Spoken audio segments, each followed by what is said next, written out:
increasing momentum where Europe, NATO, and our global allies, such as Japan, are catching up and rebuilding their defense capabilities.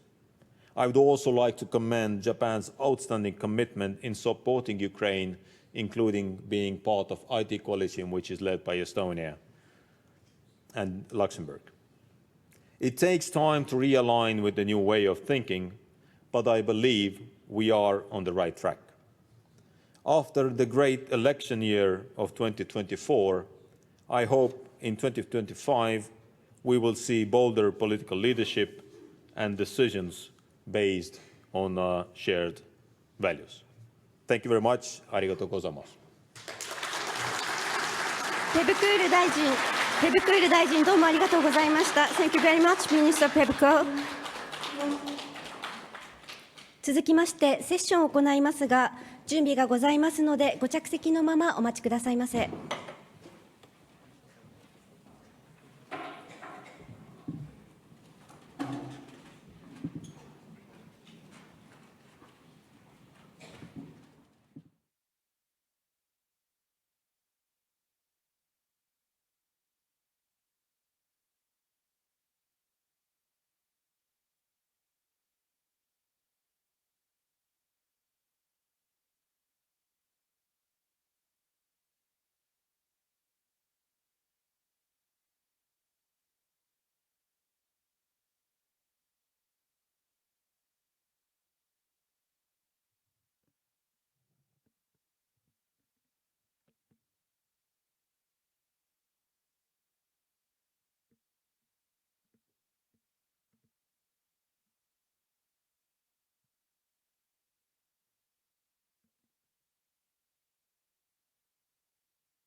大変お待たせいたしました。ご登壇の皆様をご紹介申し上げます。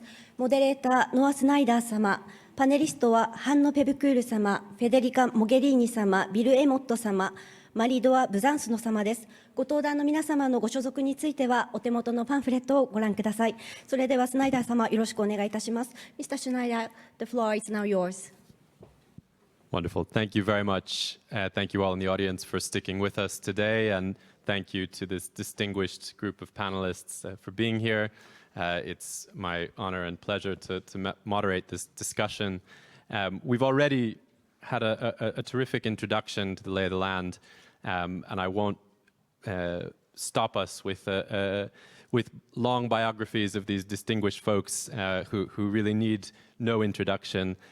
We have Ms. Federica Mogherini, Mr. Bill Emmott, and Ms. Marie-Doha Besancenot.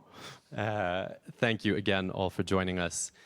The war in Ukraine, which began now 3 years ago, as of next month, full-scale war in Ukraine, has brought the security situations in Europe and the Indo-Pacific much closer.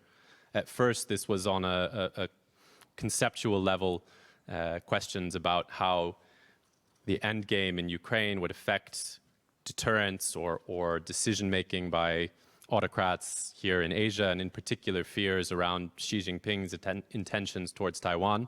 As former Prime Minister Kishida Fumio put it here in Japan, Ukraine today could become East Asia tomorrow. In recent months and in the past year, those linkages have become even more concrete. We've seen Russia and North Korea enter into a new security alliance. We now have North Korean shells and North Korean soldiers fighting and dying on the battlefields of Europe. The inauguration of the second Trump administration has, of course, brought to the White House a man who believes he can end the conflict within 24 hours. Tellingly, that hasn't happened yet. But I'm hoping that this panel will help us to shed some light on the complexities of the situation, the conflict in Ukraine, its implications for the security situation here in the Indo-Pacific, and where this all might go under a second Trump administration. And I'd like to start with Ms. Mogherini to ask, just to lay out how you see these linkages between the security situation in Europe and in the Indo-Pacific, how it compares perhaps to your time in office as Foreign Minister or High Commissioner for Foreign Affairs for the European Union during the first phase of this war in Ukraine. Thank you. Well, first of all, I would like to thank for the invitation, the inauguration, the organization of this conference, but most of all for the choice of the keynote speaker for this session. I think that hearing the views of such a distinguished minister from not only Estonia, but a Baltic country, not just a European, but a European that comes from a country that has so deep knowledge about Russia and the attitudes that the Russian leadership at this moment has towards Ukraine and the east of Europe, is particularly important to be heard in this audience and in this region. Why I say so? Because you mentioned rightly so, the fully fledged invasion of Ukraine started 3 years ago, but the war in Ukraine started more than 10 years ago. And before that, there were already signs with Georgia, and not only, that the Russian plan to expand, or actually I would say to affirm the sphere of influence concept was serious, something that the Estonians or the Baltics or the Eastern Europeans have never doubted about. Not everybody in Europe has believed in that in the past. And I think that what really is relevant today is that in Europe there is a sense of realism that probably we have not had in the past. And I think it is important to reflect on this here, because I know Japan has always been in these years very much on the same side as Europeans on the reaction to that. But I think that in the region there might be different perceptions at times on the threats and on the impact of what is happening in Ukraine. The connection with North Korea, obviously, and with China, obviously now are more evident. But I think that one key element that sometimes is not underlined enough is this. The Russian fully fledged invasion, military traditionally, the traditional concept of warfare, while we were with NATO and with the European Union always working on, the hybrid scenarios, which are very interesting. But I remember just 3 years ago, we were thinking before the NATO summit, what is going to be the next big mission for NATO after Afghanistan. Now we are, with tanks and with a 2 centuries ago kind of warfare. But what is striking is that here we have a permanent member of the Security Council that is militarily invading a neighboring country with the purpose of changing borders. And this has never happened before. This is not only a security threat, this is, I think, a major step in dismantling the global governance and the architecture that has governed with shortcomings, but has governed the world in the last decades, almost century now. And this is why I believe this new security situation has an impact everywhere in the world, and particularly in the Indo-Pacific. Because once the rules of the game are questioned by those that are supposed to implement them, there's no rule of the game anymore. There's no security architecture anymore. There's no governance anymore. There's nothing that holds anymore. And I believe that now we are in a moment where leaders around the world are testing the limits and watching each other to learn and to see what is allowed in a framework where everything is allowed, because no one is holding each other responsible anymore if we don't have a collective global reaction. And this is why I believe it's so important to build a global understanding of what is happening. I was in office during the first Trump administration. It was not easy. It was not pleasant. I think the second Trump administration, and if I may be completely blunt and candid, I've always been, even when I was in office, I will be even more now that I'm not in office. I think that the second Trump administration will be much different than the first one, because the machine has been already tested. The priorities are clearer on the president's side. And I believe that we will see things we have not seen before, not for the better. What I have experienced during the first Trump administration was that he definitely doesn't like rules, multilateral settings, and anything that is a constraint, or he perceives as a constraint to his capacity to do whatever he thinks he wants to do or likes to do. No rules, no rules. Doesn't like the UN, doesn't like the European Union, nothing that is multilateral at all. And I believe that this is something that both Russia and China appreciate. And I believe that this will already has very deep connections with the domestic trends that are happening in many parts of the world, in Europe, not only in Latin America, everywhere else. And I'll finish with that, I'm sorry I've been very long, I would say, a foreign policy agenda and a domestic political agenda that coincides, that is interconnected.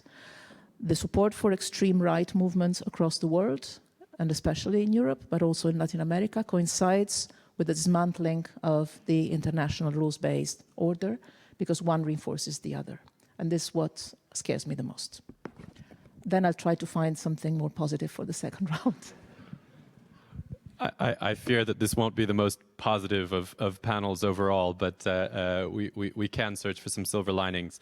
There's a lot I'd love to come back to, but first, Bill, I'd love to hear from you a bit. You've been watching not only Europe but Japan and Asia for years now. I'm curious how you see the reaction here in Japan, the reaction throughout Asia to the war in Ukraine. How has the war in Ukraine, the security situation in Europe, shaped thinking about security here in the Indo-Pacific?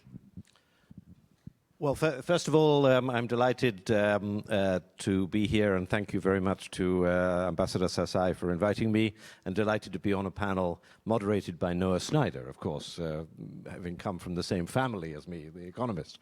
So the observation that you've asked for, I think, above all, the war in Ukraine has been absolutely seen as a proof that we are in a new era of danger and imperialism, a new form of imperialism, changing of borders by force, as Federica Mogherini said, with the often forgotten, but I think not forgotten in this region, precursor 3 weeks before the invasion of the joint statement between China and Russia, signed in Beijing by Vladimir Putin and Xi Jinping, stating an absolutely clear mission to change, by which one means destroy the existing world rules-based order. So, and I think that text, that joint statement, was taken extremely seriously in this region, in part as a confirmation of what many in the region already knew was the case, that the big threat was domination by the rising power of China, and of, as it were, a similarly imperialistic frame of mind that could be expressed through it, but also as, in a way, a reality, a wake-up call about how this could actually pan out. I do think, looking positively, what has also been observed, perhaps the negative thing to remember is that the war in Ukraine showed how difficult it is to deter a great power from making such an invasion. The task of deterrence is a very hard one, but more positively, the incredible bravery of the Ukrainian people and the Ukrainian military in fighting back, in really preventing Russia from achieving what it was aiming at, but then actually the level of support that Ukraine received from neighbors like the Baltic states, from other European countries, and from the United States. I know President Trump doesn't like them listed in that order, but nonetheless, financially speaking, that is the order in which the support has gone. I think that the level of Western support of Ukraine in support of the principles of the rule-based order, but also in support of Ukraine and its continued sovereignty as an independent country, has been remarkable, impressive, and widely noted in this region as well. So, and I'm sure in Beijing too. So I think that those lessons are there and should be seen as more positive, but there's no doubt that we are in an age of a certain form of imperialistic behavior, and ultimately the greatest worry about Trump 2.0 is that he's part of the same trend. We will come certainly back to the Trump-sized elephant in the room, but again, to turn to a NATO perspective, as mentioned earlier, we've seen Japan opening up an embassy to NATO, a representative office. We've seen Japanese leaders and even South Korean leaders joining NATO summits in recent years. These institutional linkages between NATO and governments here in the Indo-Pacific have also been strengthening in the wake of the full-scale invasion. Marie-Doha, I'm curious to hear a bit from you from a NATO perspective on how you've seen the relationships with the Indo-Pacific change, how you think about this new nexus, this new partnership. Yes, thank you for this question, and thank you to the JIA for inviting NATO to this forum. And I think the stage that we have here with an allied political leader, with the European Union, with civil society, and with NATO, all this happening in Tokyo is exactly how we envisage collective security right now at NATO. It's very emblematic of how we see things. I've joined NATO exactly 1.5 years ago, and I can tell you indeed that partnerships have been absolutely central in our discussions. I arrived for the Vilnius summit, and so what I can say is that, of course, among NATO's core tasks, the notion of cooperative security is absolutely central. And so in Madrid, I mean, since the full-scale invasion, partners from the Indo-Pacific have been really, really closely associated with the reflection on collective security. So that's Madrid, that's Vilnius, that's Washington, but at an even more pragmatic scale, and that is the regular meetings happening at NATO, which is NATO's battle rhythm, which are the ministerial meetings every other month. We've also had ministers, foreign ministers, and then defense ministers for the first time in November associated at NATO from this region. So yes, there is a clear idea that solutions must be found together. This is, of course, happening via tailor-made partnerships, and Japan has had such cooperation with NATO since the 90s. Now they're being specified.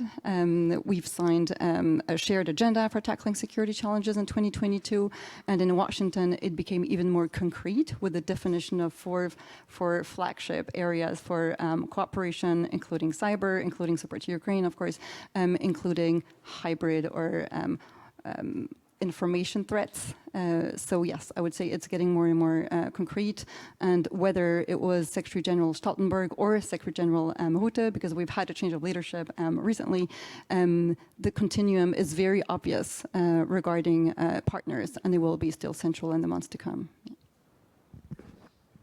So we began with the war in Ukraine. You began your remarks with the war in Ukraine. I'd like to come back to the war in Ukraine.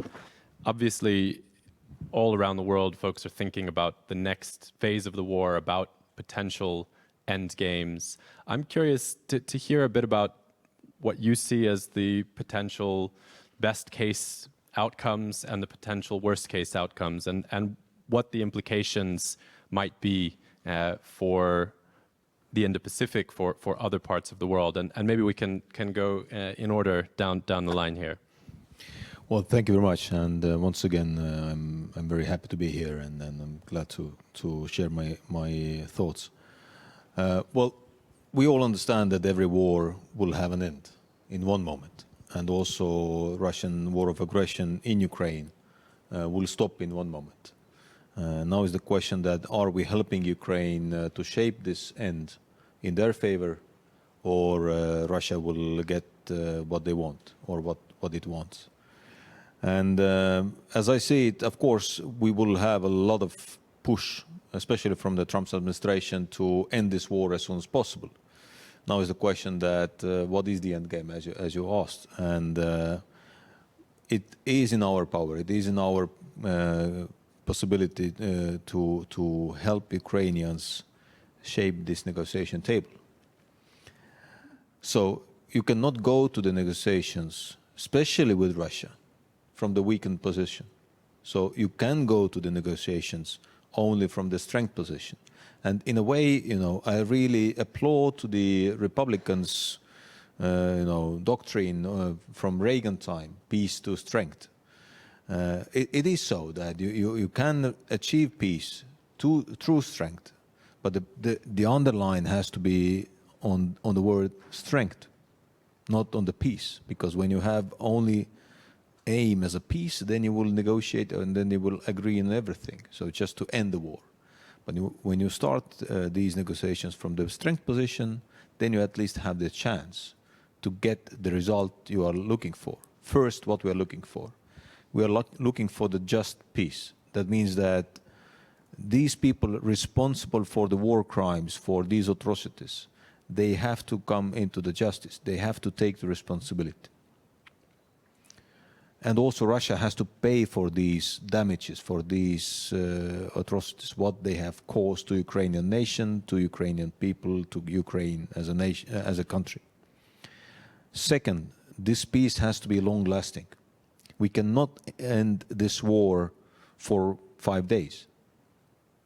So when this war will be over, or when the ceasefire will be announced or agreed, then this ceasefire has to have the goal to end with the peace treaty. So these two marks, just and long-lasting, are definitely the ones we have to strive forward with. What is important?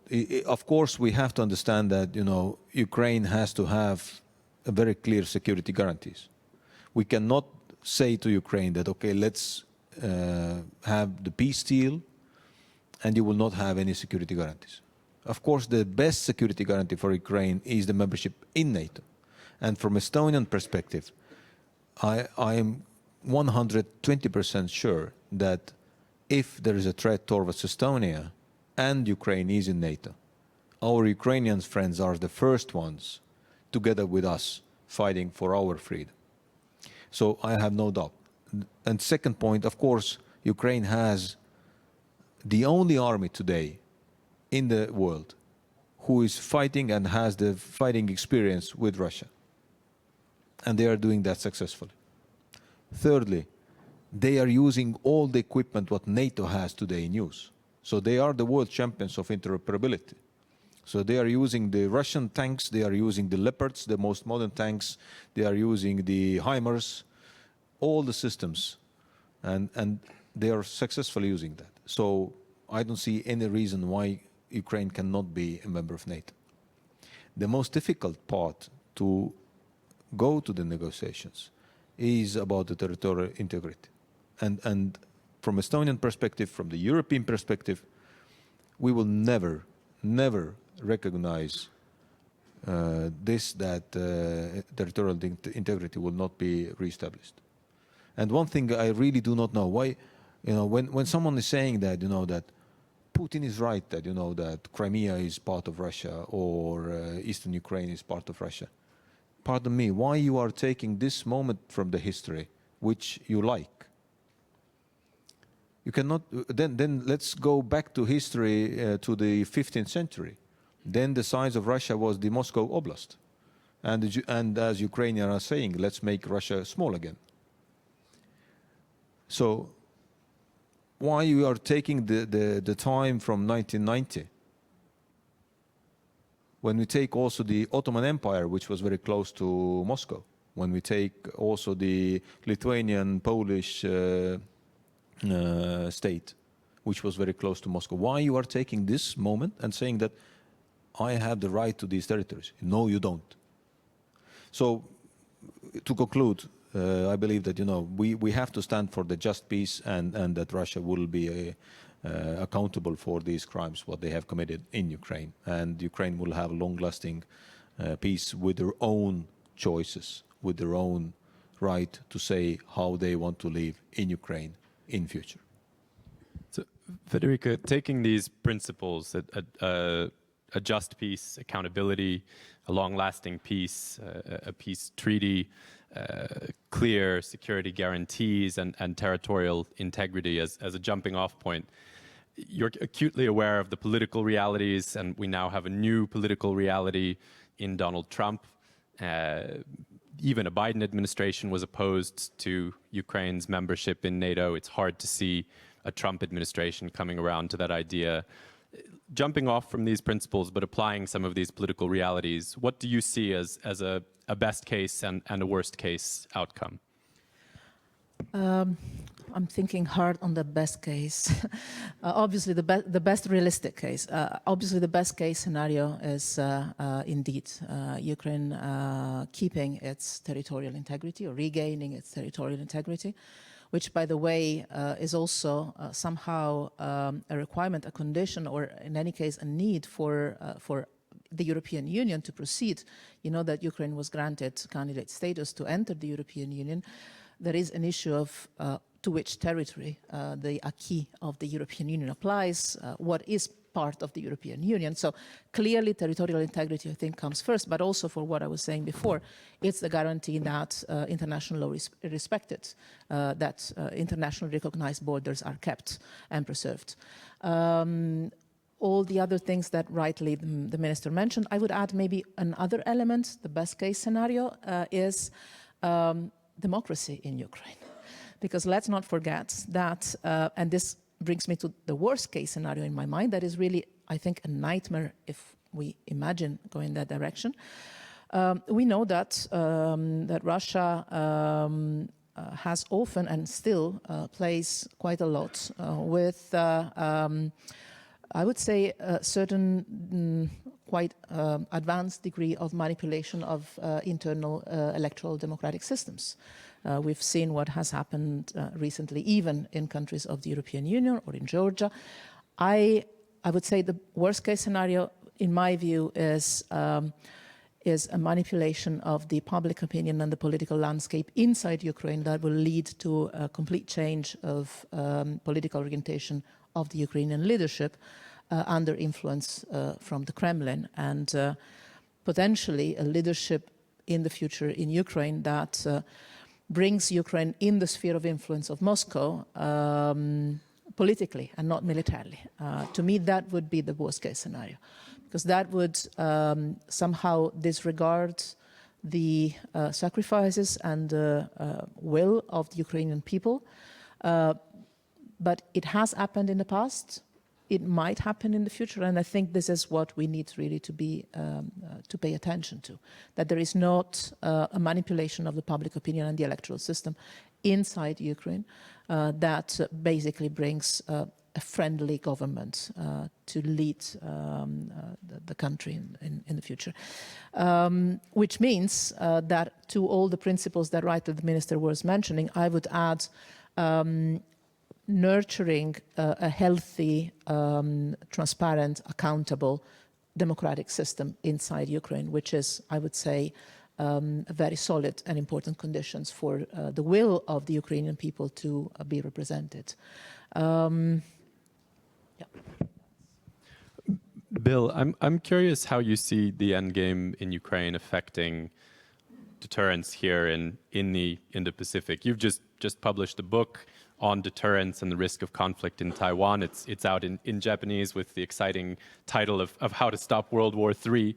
Does the end of the war in Ukraine, the shape it takes, impact deterrence around Taiwan?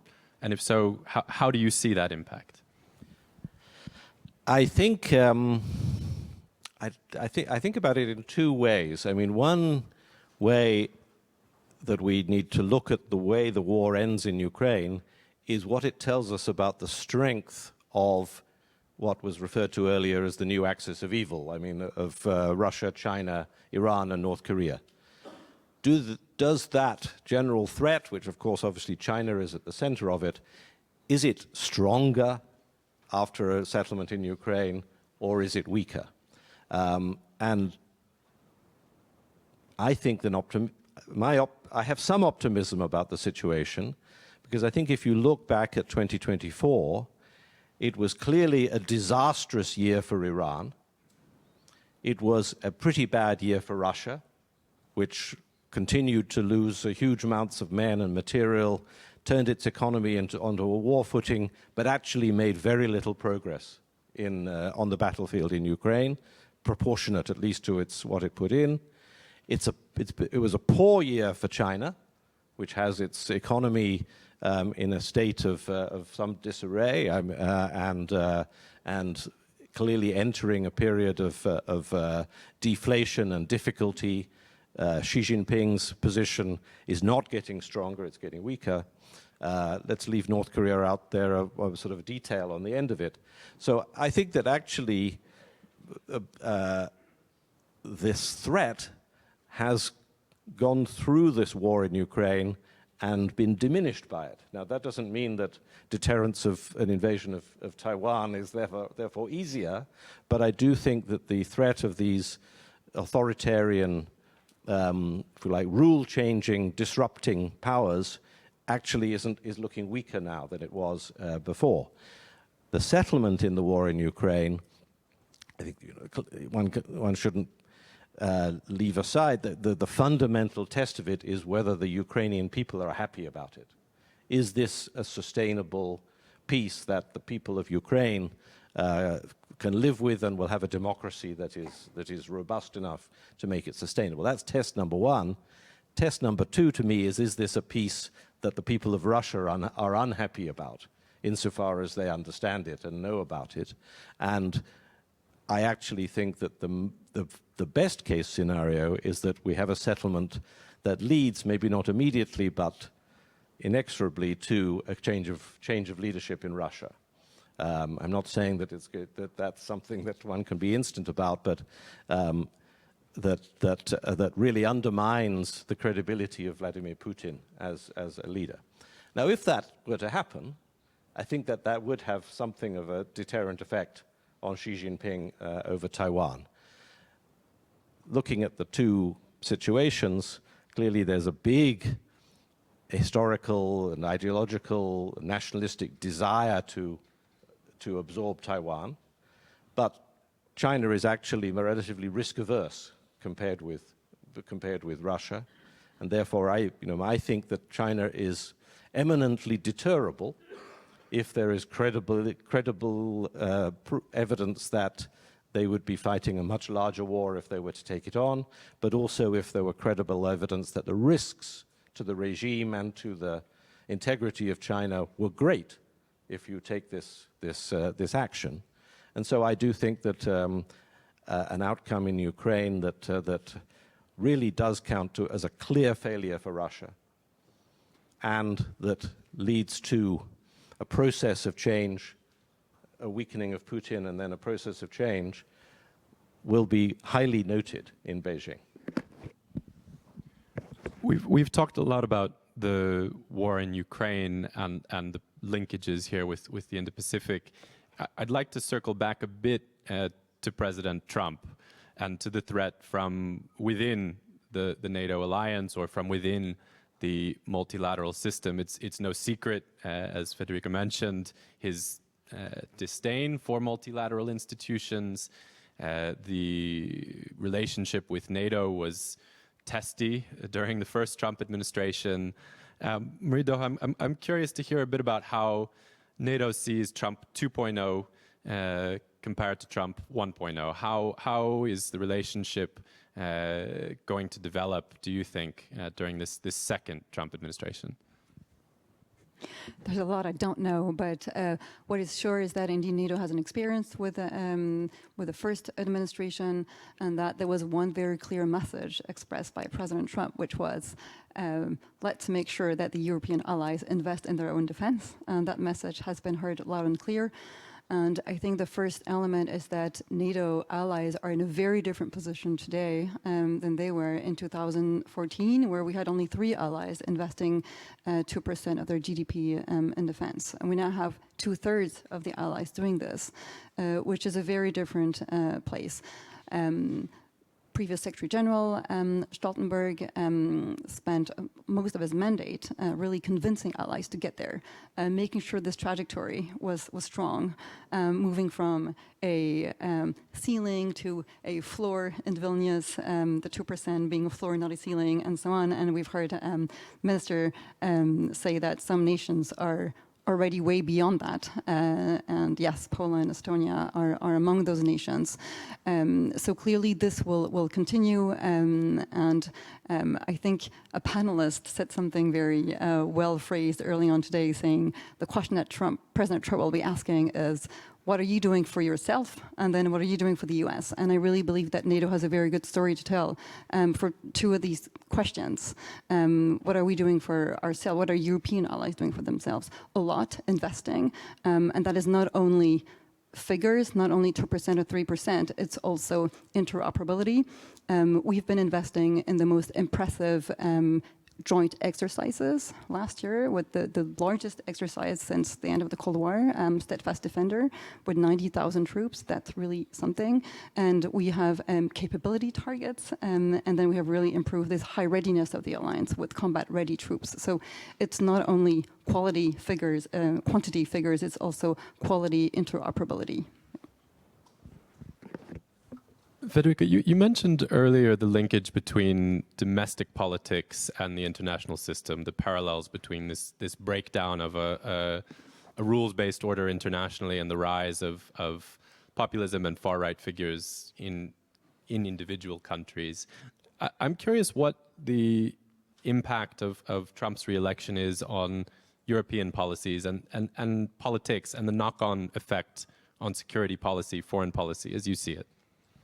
The easy question. Before I go there, if I can just comment on what was just said about Europeans investing on their own security.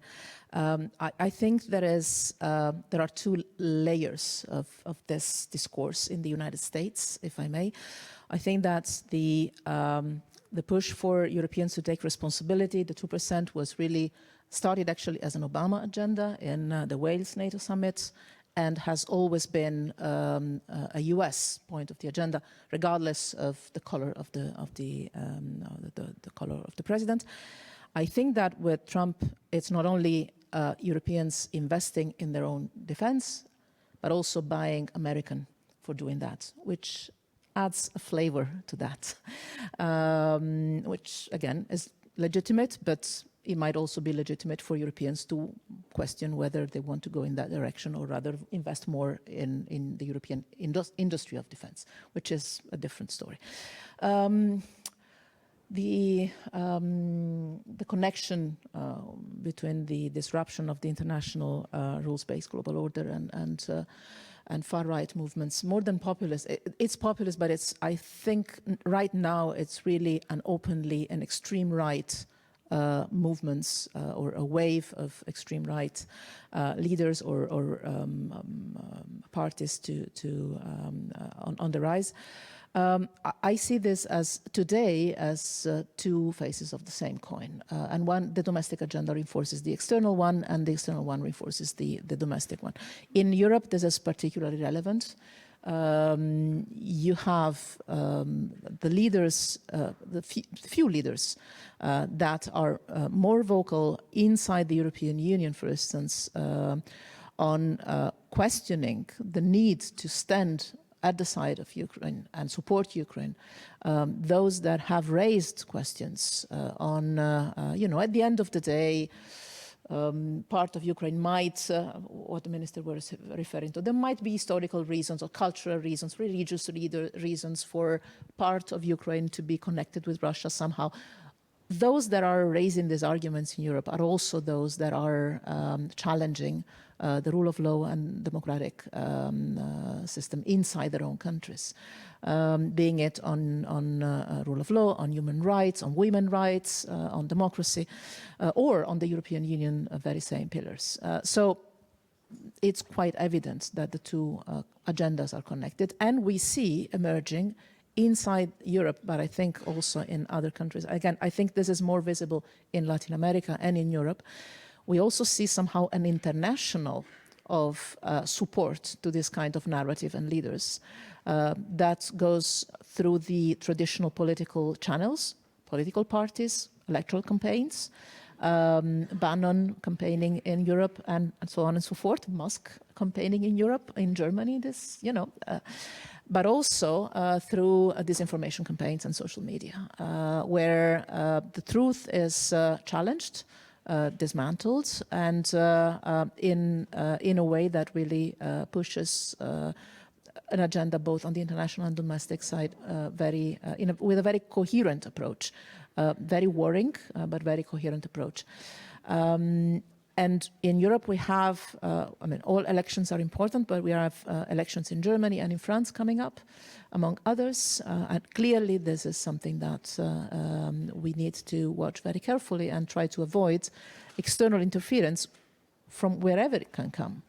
I have to say on the positive side, because I've not been too positive during this panel, the European elections, even if they have seen a shift a little bit more to the right, the extreme right, here it's not about traditional right and left. This is really about the extreme positions.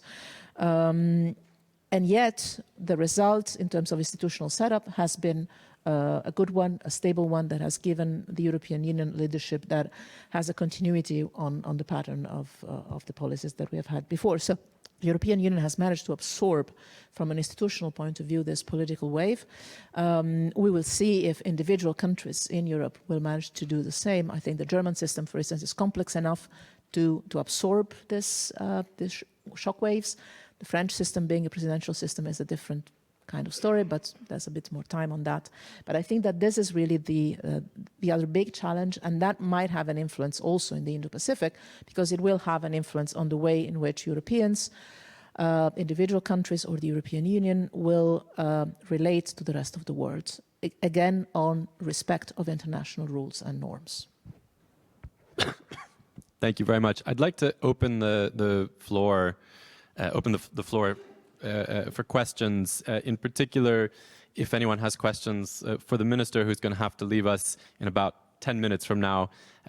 Why don't we start with those? I think we have time for a couple of questions for him, and then we can open things up to questions for the rest of the panelists. Yes.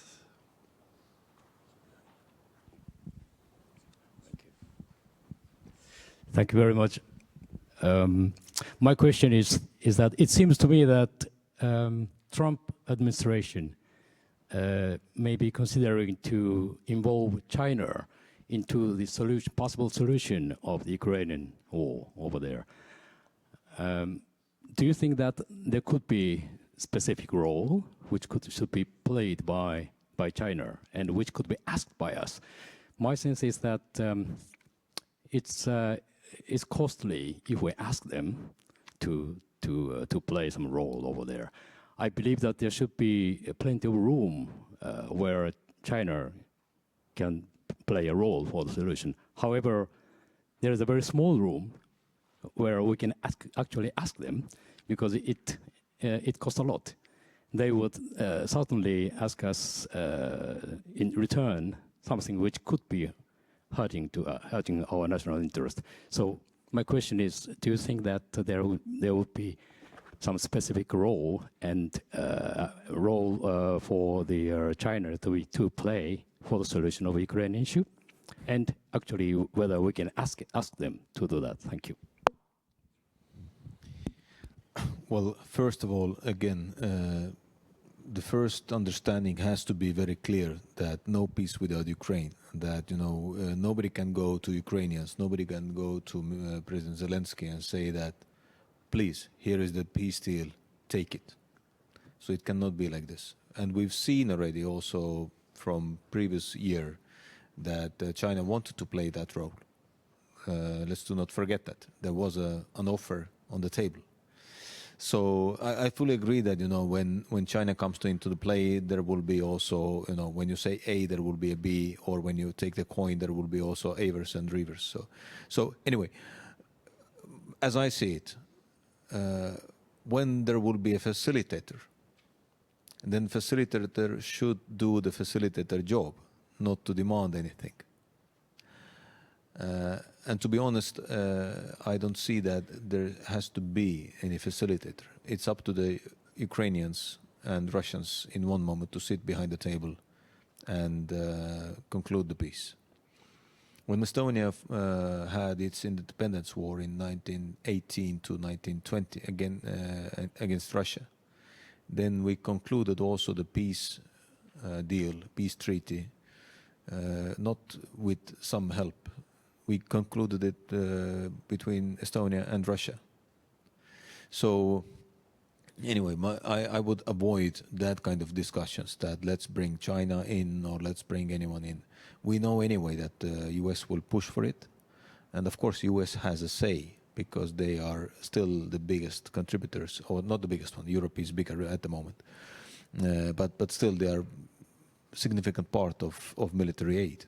And I would ask maybe the question that, do we want to see, or does America wants to see that they have given billions of military aid to Ukraine and they will just pack it easily? What they would say to their own voters. So it's a complicated question, but I would try to keep away China from this, because they have not been the part of the conflict. They have no knowledge how it goes. When we want to start negotiations, there is an offer on the table. This is Zelensky's peace plan. Let's start from this. Other questions in the back? Yes.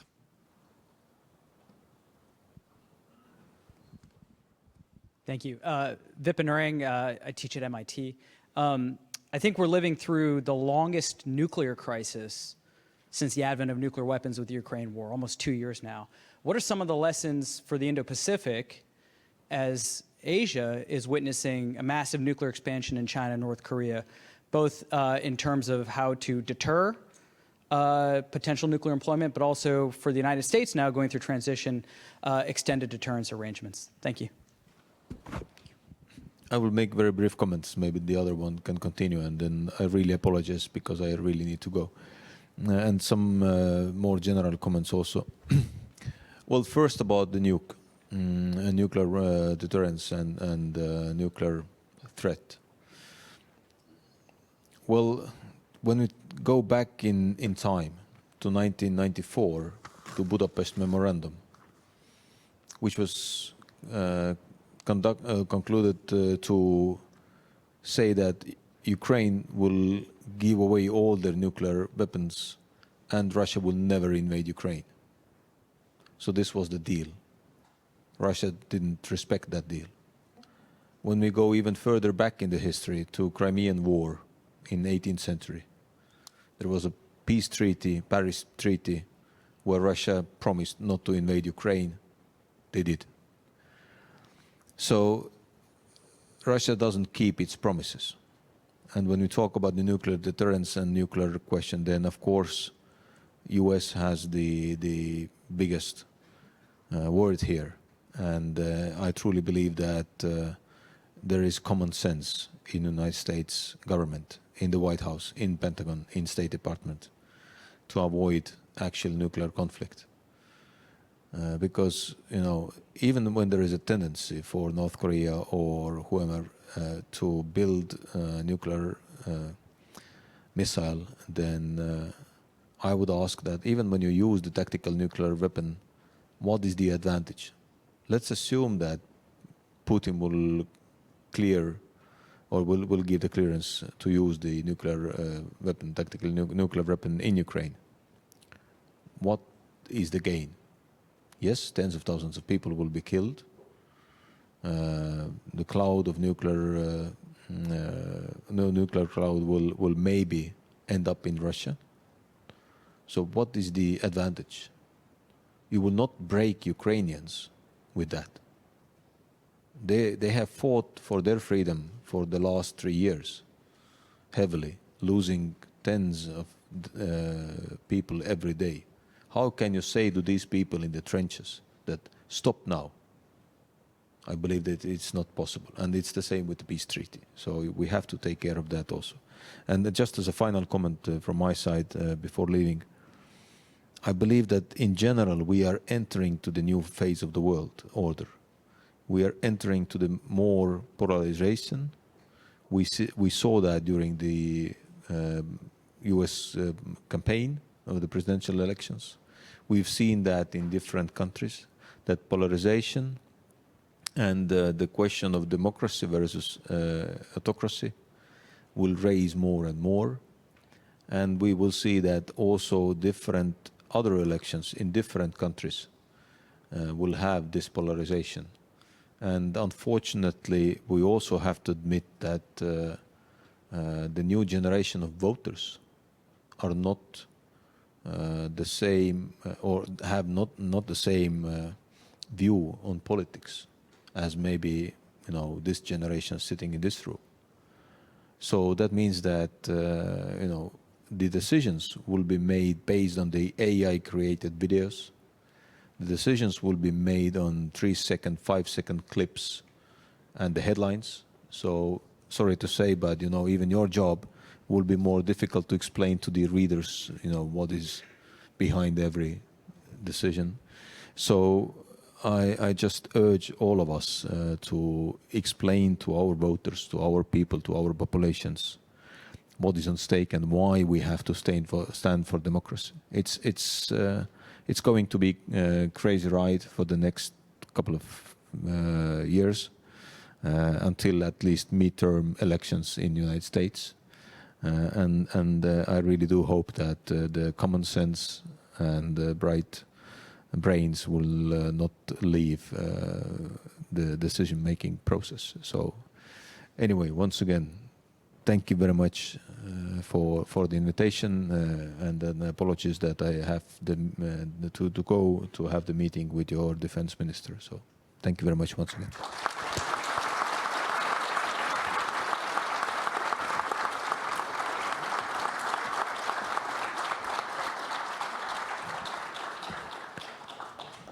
Minister Pevkur, thank you again for your time, for joining us. Just to jump off of that last question on the nuclear element, one way of reading the dynamics, the nuclear dynamics in Ukraine in recent years is that the West has effectively been deterred by Russia's nuclear threats, that Russia's nuclear threats have kept the West from ramping up support to Ukraine, have made the West more cautious when it comes to sending new weapons systems and so on. Here in the Indo-Pacific, there's obviously a concern that China could do the same thing. Bill, I'm curious again to turn to you as the expert on how to stop World War III. How do you see the nuclear dimension of a possible Taiwan contingency, and what lessons do you think China may or may not be learning from Russia's experience from the war in Ukraine? Well, I think it's a great point. I mean, the reality is that what Russia has done is to flip round the nuclear question and has used its nuclear weapons as a cover, as a shield for a conventional war. And so the first point about the impact on the Indo-Pacific is that this tactic must not be seen to succeed. And it has, of course, succeeded to some degree. It has deterred or at least put some sort of a limit on Western support.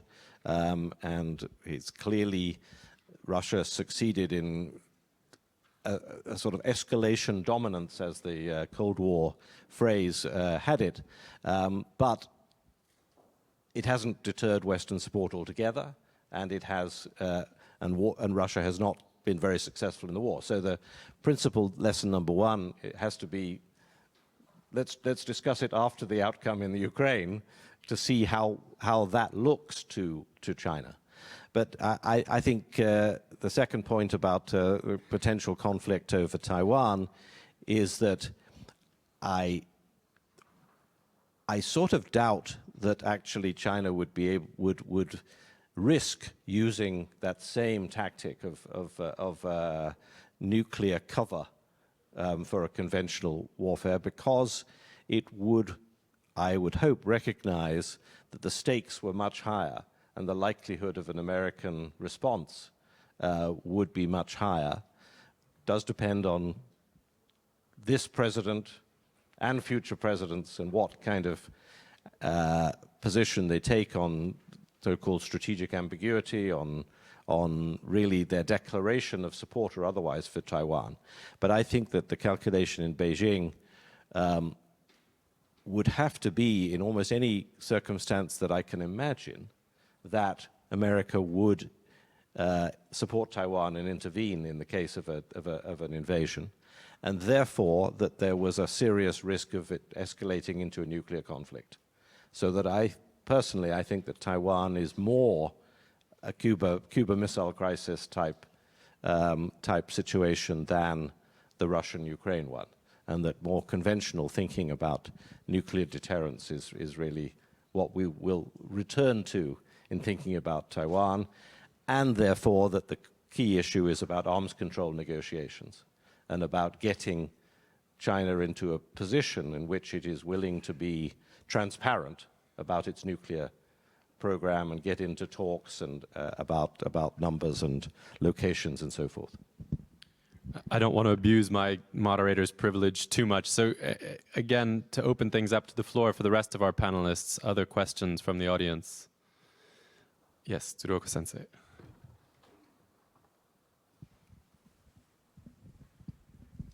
Oh, thank you very much, Mr. Tsuruoka, teaching at Keio University. A strong NATO is good for Europe and good for the United States. I very much believe so. But at the same time, the reality is that Europe is much bigger than Russia.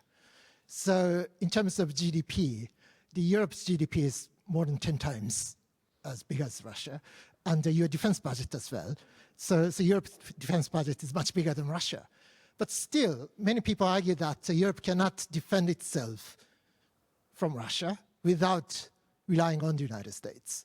So what's the biggest problem, and why, given the fact that Europe is much bigger, but why still Europe cannot defend itself vis-a-vis Russia? I'm asking this a bit provocative question because that's one of the biggest differences between Europe and Asia. Because in Asia here, China is much, much, much bigger than Japan.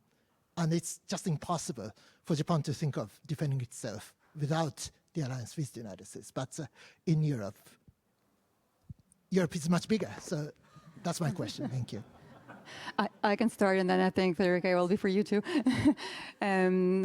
Why? Because Ukraine is not a member state of NATO, right? It's not an ally. Ukraine is a partner. So yes, there is a strong determination of defending allied territory, of defending 1 billion citizens inside of NATO. And I think that determination is strong. Which is why we are ramping up the defenses on, I would say, the different types of deterrence that we've been sort of alluding to. So nuclear, yes. So NATO is a nuclear alliance, and that is very strong. And the exercises I was referring to are also ramping this up. And the second is conventional, which is why defense industry now is very much central in the discussions. And the third element, which we also mentioned a little, is Stratcom, the posture, the deterrence posture in our messaging. And I think really the alliance is extremely united on all those three layers of deterrence, if I may say. But you're right. And I think both Secretary Generals have been making that point that if you compare GDPs, we should be investing a lot more in our defense. Yes. Just to put the question even more bluntly, if I may, I think really the point is about why Europe needs America, or why does Europe need America to defend itself from Russia? If so, why? And if not, why not? Can I? How much time do we have? Honestly, I think that on one side, I think that Europeans, and this is an effect of the Russian invasion of Ukraine, I think Europeans will be able to defend themselves without the Americans. Actually, the combination of the Russian invasion of Ukraine and the second Trump administration will make the Europeans able to defend themselves from Russia or wherever else, because, and this is something that will affect also the EU Indo-Pacific relations. Today, Europeans are, for the first time in almost 80 years, worried about their own security. We have been saying for decades that Europe is a continent at peace. We cannot say that anymore.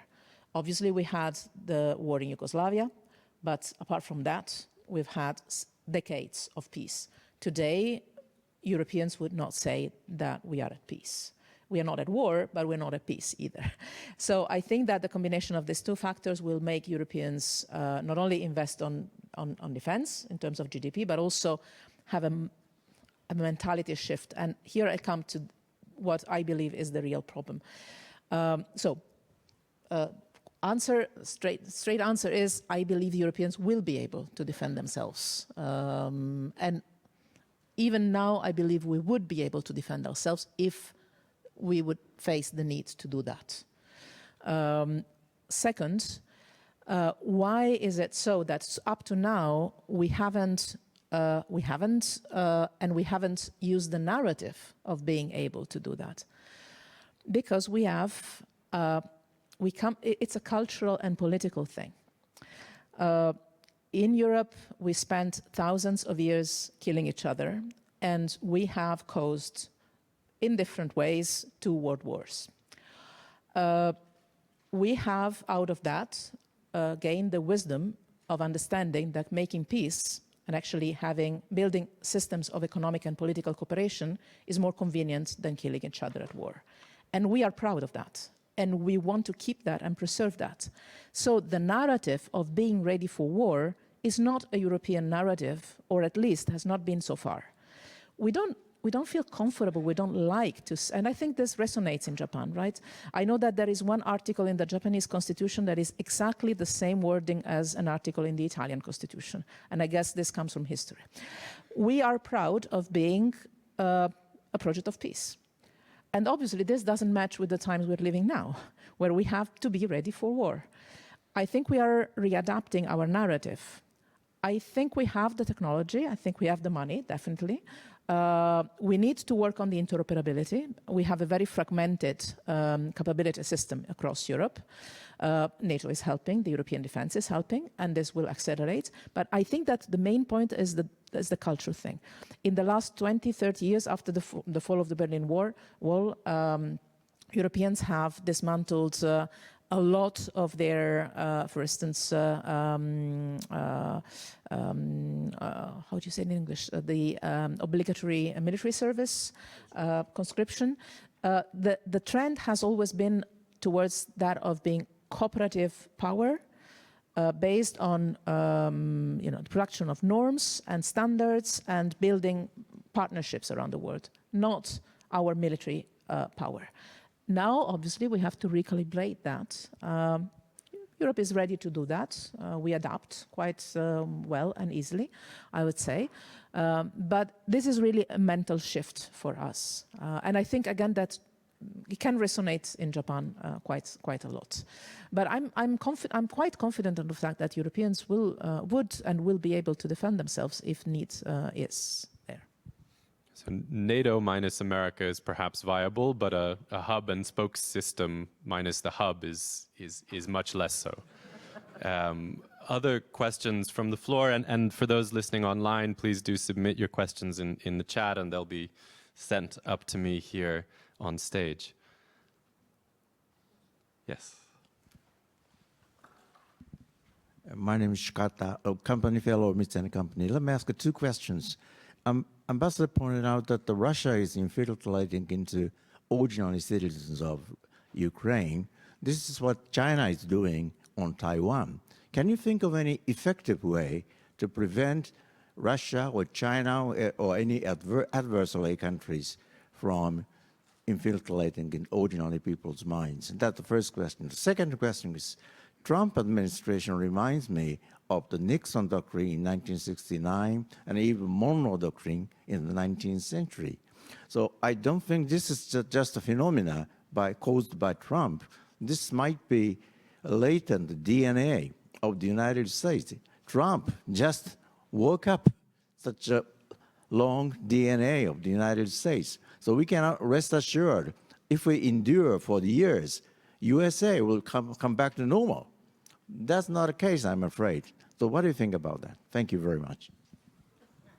Marie-Doha, maybe you want to take the strategic communications part of the question. I mean, efforts to counter disinformation, to infiltrate the citizenry, the discourse from authoritarian regimes such as Russia and China. What have you learned at NATO about how to do that better? Clearly, it's a priority. What I can say about this is that it's not new. Propaganda is not new. What is completely new, however, is the scale and the tools and the means to do this. So, of course, our take on this is from a security point of view at NATO. We don't do politics on this, but indeed, how does this affect national security and how does this affect resilience, which is the topic of this summit? What we see is that these are means to target civil society directly, to target voters' reactions. So how do we tackle this? We tackle this jointly. There's this obvious realization that no nation can face this on their own. The EU and the EIS has done a lot in defining what foreign interference is and manipulation of information, the impact on national resilience and national political life. And at NATO, we see this from both a military and a civilian perspective. So we do analyze those threats, those information threats in the information space. We do monitor them, and we do have sharing mechanisms.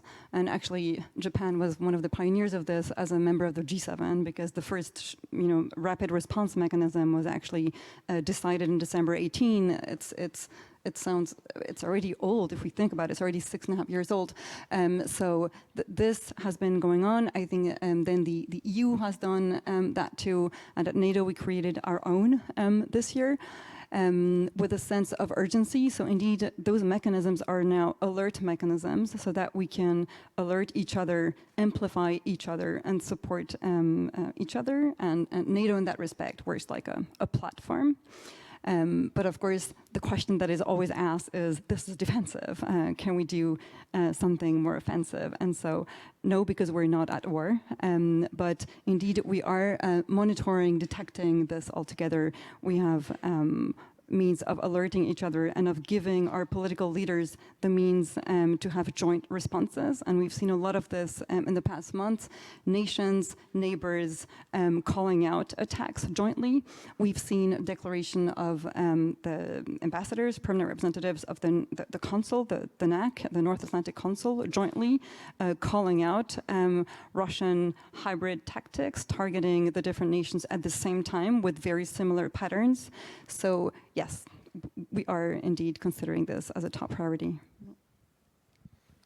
Just to add one point, if I may, as a journalist and as someone who's spent time in Russia and Ukraine before coming to Japan, I think that the thing about these disinformation tactics is that they are like a virus. They can attack an unhealthy body.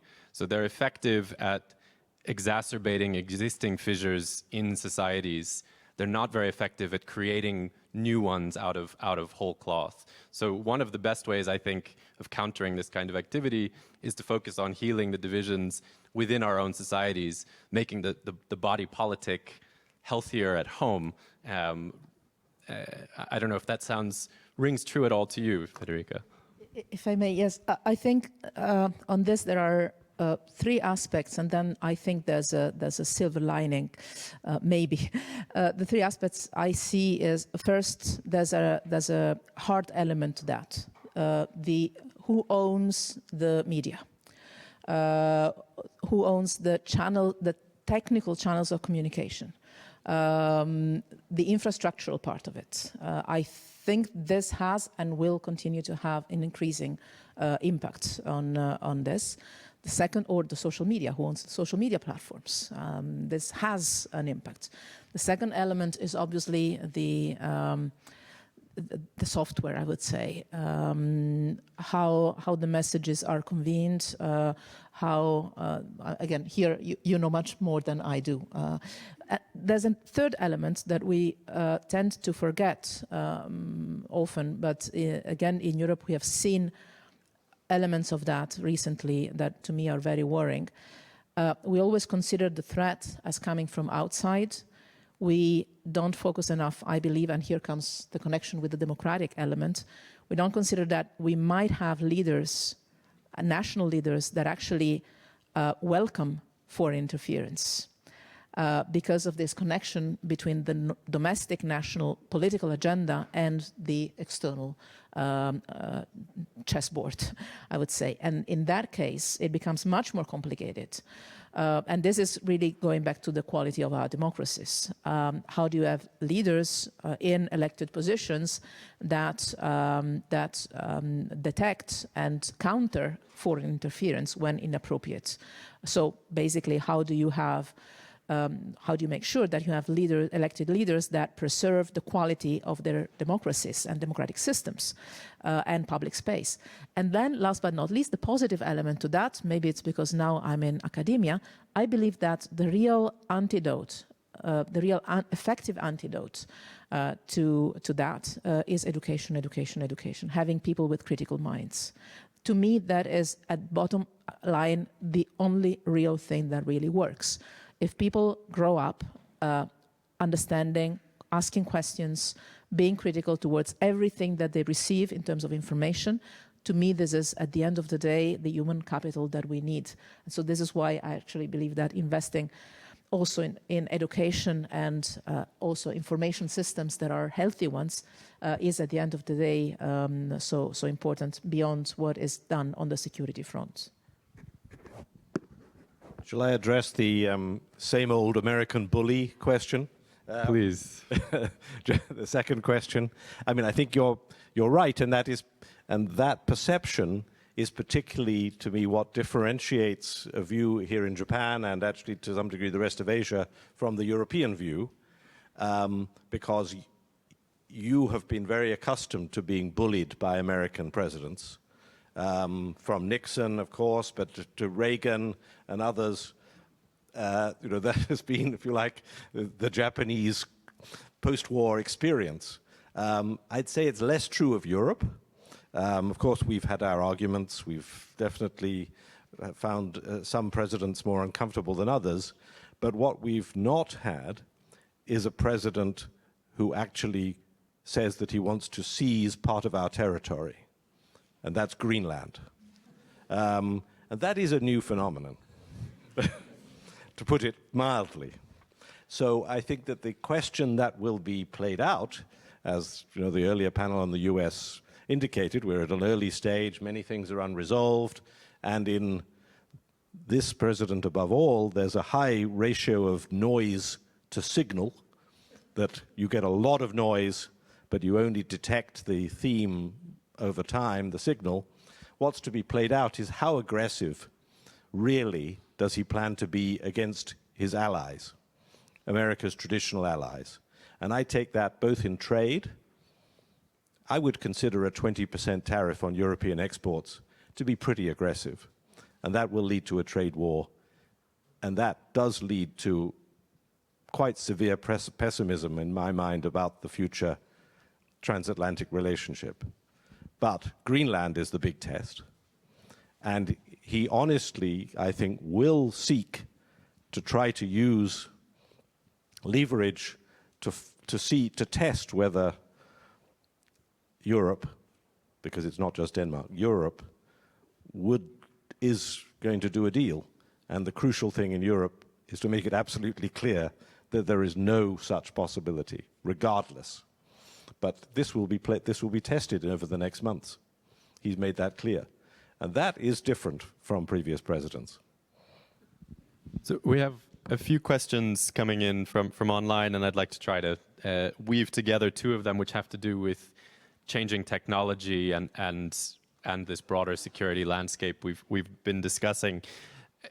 The prospect of greater collaboration on AI between this coalition axis of evil or quartet of chaos, whatever your preferred phrase is, if Russia, China, others in the global south collaborate more on AI, how does that change the threat landscape for Europe, for the Indo-Pacific? And a second question, somewhat connected, on communications, in particular satellite communications and efforts, if there are any, to build alternative networks to things like Elon Musk's Starlink, given potential questions about his intentions going forward. So allied collaboration on new technology and adversaries collaboration on new technology. Anyone want to take either of those on? Maybe a short reaction to the question. It's a very valid one, and indeed collaborating on tech, and specifically AI, is one of the four angles that was chosen for the NATO IP4 collaboration in the Washington summit 6 months ago. So yes, it is considered a top priority. It is nothing new. I mean, NATO has a whole military command dedicated to transformation based in the US, in Norfolk, working specifically on this. And indeed, there's a clear vision that, especially given also China's tech contribution, China as an enabler of Russia's war, that we also need to be doing more of that collaboration with our like-minded partners, definitely. If anyone has a last word, I believe we'll have to wrap up in about 2 minutes. But Bill, please take it away. I'm only going to say that I do think a general agenda that has been rightly in governments over recent years has been de-risking, avoiding excessive dependency on a particular country as a source of a critical material, and that agenda has to apply to Elon Musk as well. In other words, there is a critical need to de-risk from a sole supplier of a particular communication technology, whatever you think of him, and you should not be that dependent. So I do think that form of de-risking will be an important part of policy in the future. And I'm definitely not an expert on that, so I will not add much on that. But I think that this will be an additional element of potential contrast between the US administration and the European Union, as the European Union has always been very powerful normative power, and especially with the big tech in the US, it has not shied away. And this might be one of the elements that create the friction. Not that we need to have them, but this might be one of the key elements. I would maybe, as you said also about last words, an unconventional one, if I may. I know that we now normally refer to this new axis of evil, or in any case, this configuration of the four. Personally, I think that it might be slightly counterproductive from our point of view to continue to use this concept. I think that, and I know that seen from Europe, Russia is the threat today, and seen from here, it's China. And I fully understand that. But I think that it would be our joint interest to try and disarticulate this group of four as much as we can. Not that it's easy, but I think that they don't necessarily like each other. They don't necessarily trust each other. Definitely not. None of the four trusts the other three, I think, from how I know them. And I think in the future, as I really believe that we live in times of dismantling of the world global governance architecture, we will in one way or another in 5, 10, 20 years from now need to redesign a global governance architecture. I think it would be in our interests as allies, and Japan has definitely a role to play there, to try and disarticulate this group of four as much as we can. I don't think they have a completely united agenda, on the contrary, and I think that together we might be able to avoid that they cooperate more in the future. Thank you. Very wise words, I think, to end on. Thank you to all of the esteemed panelists for sharing your thoughts, and to everyone in the audience for your attention and great questions. Thank you very much for the wonderful discussion. Please join me again in thanking the panelists. ご登壇の皆様、ありがとうございました。